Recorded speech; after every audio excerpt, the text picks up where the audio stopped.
నమస్తే, welcome to Sassi TV. Vijayawada దుర్గమ్మకు తిరుపతికి చెందిన భక్తుడు భారీ విరాళం అందించారు.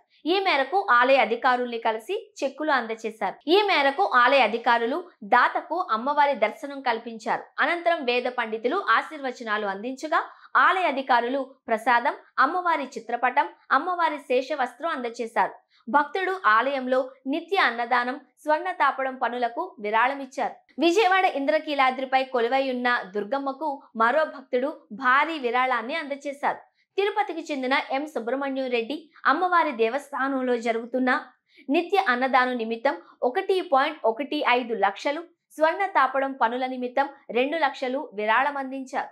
ఆలయ అధికారులను కలిసి ఈ విరాళాన్ని చెక్కు రూపంలో అందజేశారు. ఈ సందర్భంగా దాతకు ఆలయ అధికారులు అమ్మవారి దర్శనం కల్పించగా ప్రత్యేక పూజలు నిర్వహించారు. దర్శన అనంతరం వేద పండితులచే వీరికి వేదాశీర్వచనం చేయించగా ఆలయ అధికారులు అమ్మవారి శేషవస్త్రం, ప్రసాదం, చిత్రపటం అందజేశారు. విజయవాడ దుర్గమ్మ ఆలయాన్ని అభివృద్ధి చేసేందుకు కేంద్ర పర్యాటక శాఖకు చెందిన ప్రసాద్ నిధులు కేటాయించేందుకు నివేదికలు సిద్ధం చేస్తున్నట్లు తెలుస్తోంది.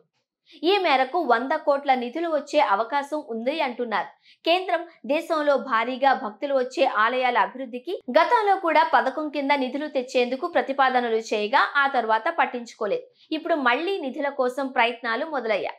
ఈ మేరకు ఫైల్ సిద్ధం చేయాలి అంటూ దేవాదాయ శాఖ మంత్రి ఆనం రామనారాయణ రెడ్డి విజయవాడ ఎంపీ కేశినేని చిన్ని ఆదేశించారు. ఇటీవల దుర్గమ్మ ఆలయ అభివృద్ధిపై జరిగిన సమీక్ష చేయగా ప్రసాద్ పథకం కింద వచ్చే నిధులతో దుర్గగుడిలో మౌలిక వసతుల సమస్యలను పరిష్కరించే అవకాశం ఉంటుందనే అభిప్రాయాలు వ్యక్తమయ్యాయి. ఈ మేరకు ఆలయంలో ఏ అభివృద్ధి పనులు చేపట్టాలి అనే అంశంపై నివేదికను సిద్ధం చేస్తున్నారు. శ్రీశైలం ఆలయానికి నిధులు విడుదలయ్యాయి. ఈ క్రమంలో విజయవాడ దుర్గమ్మ ఆలయానికి కూడా నిధులు వస్తాయి అంటున్నారు.